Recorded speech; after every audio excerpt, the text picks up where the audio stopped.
नमस्कार विद्यार्थी मित्रांनो, नवीन अभ्यासक्रमानुसार वर्ग 12वा विषय राज्यशास्त्र प्रकरण 5वे समकालीन भारत सुशासन या पाठावर आज आपण स्वाध्याय बघणार आहोत।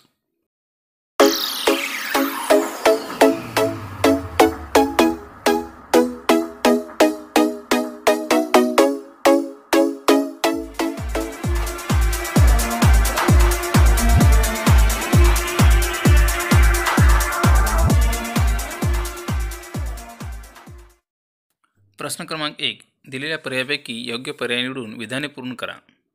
विधान क्रमांक 1 लोकपाल ही संकल्पना रिकामी जागा येथून घेण्यात आली।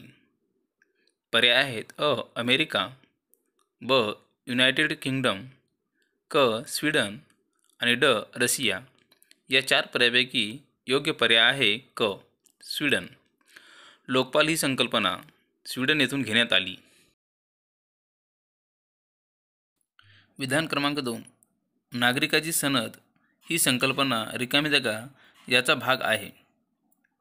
पर्याय आहेत अ POSD CORB, ब विकास प्रशासन, क सुशासन, ड बिगर सरकारी उपक्रम। या चार पर्यायापैकी योग्य पर्याय आहे क सुशासन। उत्तर नागरिकाची सनद ही संकल्पना सुशासन याचा भाग आहे। प्रश्न क्रमांक 2 दिलेल्या विधानासाठी समर्पक संकल्पना लिहा। विधान क्रमांक 1 शासकीय अधिकाऱ्यांच्या विरोधातील तक्रारींची चौकशी करणारी व्यक्ती। उत्तर आहे लोकपाल, लोकायुक्त। प्रश्न क्रमांक 3 गटात न बसणारा शब्द ओळखा व लिहा। 1 राष्ट्रीय मानवाधिकार आयोग, 2 राष्ट्रीय महिला आयोग, 3 लोकपाल, 4 राष्ट्रीय अल्पसंख्य आयोग।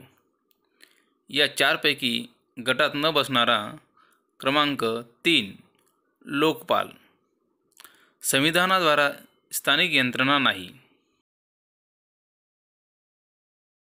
प्रश्न क्रमांक 4 पुढील विधाने चूक की बरोबर ते सकारण स्पष्ट करा। विधान क्रमांक 1 राजकीय कार्यकारी प्रमुखाविरोधात लोकायुक्त चौकशी करू शकतात।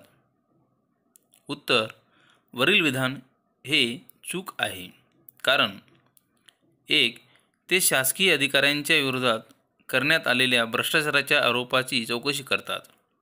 2 राज्यपालाविरोधात करण्यात आलेल्या आरोपांची चौकशी करण्याचा त्यांना अधिकार नाही। विधान क्रमांक 2 सुशासनामध्ये नैसर्गिक संसाधनाचा कुशलतेने वापर केला जातो।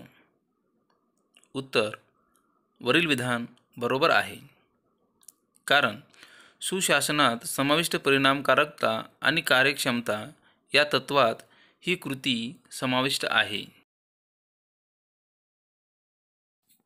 प्रश्न क्रमांक 5 सहसंबंध स्पष्ट करा। विधान क्रमांक 1 सुशासन आणि ई प्रशासन। उत्तर 1 सुशासन आणि ई प्रशासन यांचे संबंध घनिष्ठ आहेत। 2 माहितीच्या अधिकाराच्या अंतर्गत नागरिकांना जलदपणे माहिती मिळते। 3 नागरिकांच्या तक्रारीची दखल शासनाला त्वरित घ्यावी लागते आणि त्यासाठी निर्णय त्वरेने आणि न्यायपूर्वक घ्यावे लागतात। 4 प्रशासनात पारदर्शकता येऊन शासनाचे नागरिकाप्रती उत्तरदायित्व प्रस्थापित होते। प्रश्न क्रमांक 6 आपले मत नोंदवा। 1 ई प्रशासनामुळे शासकीय प्रक्रिया जलद झाली। उत्तर ई प्रशासनामुळे शासकीय प्रक्रिया जलद झाली आहे या विधानाशी मी सहमत आहे, कारण 1 यंत्रणेद्वारे माहितीची साठवण करणे शक्य झाले। 2 गरज असेल तेव्हा ती माहिती विनाविलंब मिळते। 3 माहितीच्या उपलब्धतेमुळे शासकीय निर्णय प्रक्रियेत होणारा विलंब टाळता येतो। 4 शासनाचे नागरिकाप्रती असणारे उत्तरदायित्व आणि पारदर्शक कारभार ई प्रशासनामुळे प्रस्थापित होतात. प्रश्न क्रमांक 2. ई प्रशासनाने प्रशासनाला जनतेच्या जवळ आणले आहे. उत्तर: ई प्रशासनाने प्रशासनाला जनतेच्या जवळ आणले आहे. मी या विधानाशी सहमत आहे. कारण 1. ई प्रशासनाच्या आधी तक्रारीचे निवारण व्हावे यासाठी नागरिकांना तालुक्याच्या जिल्ह्याच्या ठिकाणी जावे लागत असे. 2. ई प्रशासनामुळे स्वहस्ते माहितीची मागणी राहत असलेल्या ठिकाणाहून करता येते. 3. शासकीय अधिकाऱ्यांना जनतेच्या तक्रारीची विनाविलंब दखल घ्यावी लागते आणि विविध पर्याय घ्यावे लागतात. अशा प्रकारे ई प्रशासनाने प्रशासनाला जनतेच्या जवळ आणले आहे. प्रश्न क्रमांक 7. पुढील प्रश्नांची सविस्तर उत्तरे लिहा. 1. समाजातील विविध घटकांचे हक्क सुरक्षित करणाऱ्या भारतातील विविध संस्था स्पष्ट करा. उत्तर: शासनाने समाजातील विविध घटकांचे हक्क जपण्याच्या दृष्टीने पुढील संस्थांची निर्मिती केलेली आहे. 1. राष्ट्रीय अनुसूचित जाती आयोग. भारतीय संविधानाने स्थापन केलेला हा आयोग अनुसूचित जातीसाठीच्या संवैधानिक संरक्षण उपाययोजनांच्या संदर्भात काम करतो. 2. राष्ट्रीय अनुसूचित जमाती आयोग. भारताच्या संविधानाने स्थापन केलेला हा आयोग संविधानाने हमी दिलेल्या संरक्षण उपाययोजनांच्या संदर्भात काम करतो. 3. राष्ट्रीय मानवाधिकार आयोग. संविधानाने हमी दिलेल्या जीविताचा हक्क, स्वातंत्र्याचा हक्क, समता आणि प्रतिष्ठेच्या अधिकारांच्या संरक्षणासाठी सदर आयोग काम करतो. 4. राष्ट्रीय महिला आयोग. महिलांच्या तक्रारीचे निवारण करण्यासाठी सदर आयोगाची स्थापना करण्यात आली. महिलांच्या सामाजिक आणि आर्थिक विकासास चालना देण्याचे कार्य आयोग करतो. 5.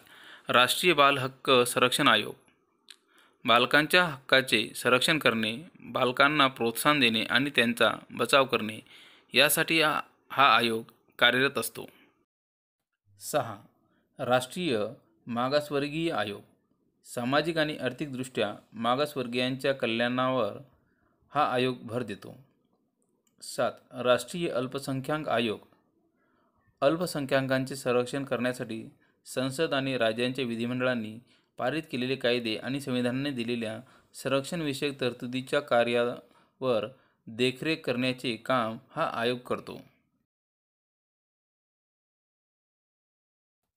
प्रश्न क्रमांक 8.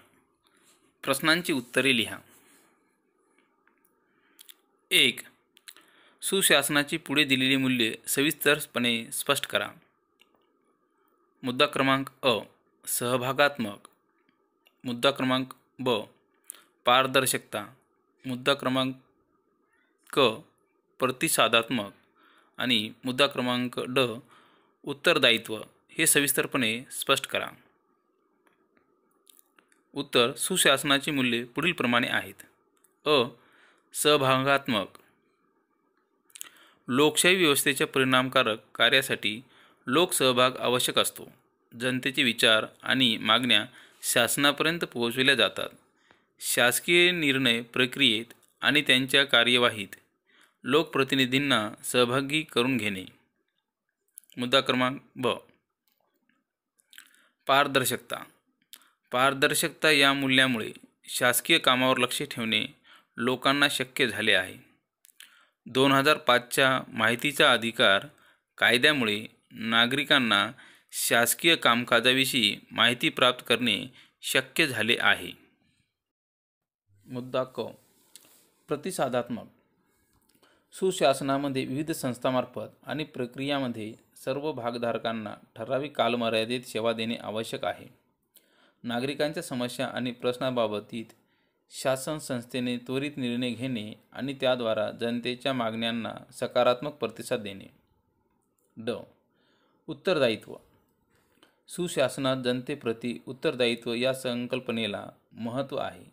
निर्णय कोणी घेतले किंवा कार्यवाही कोणी केली आणि घेतलेले निर्णय संस्थांतर्गत घेतले की बाह्य घटकांनी यावर कोण कोणाला उत्तरदायित्व आहे हे अवलंबून असते.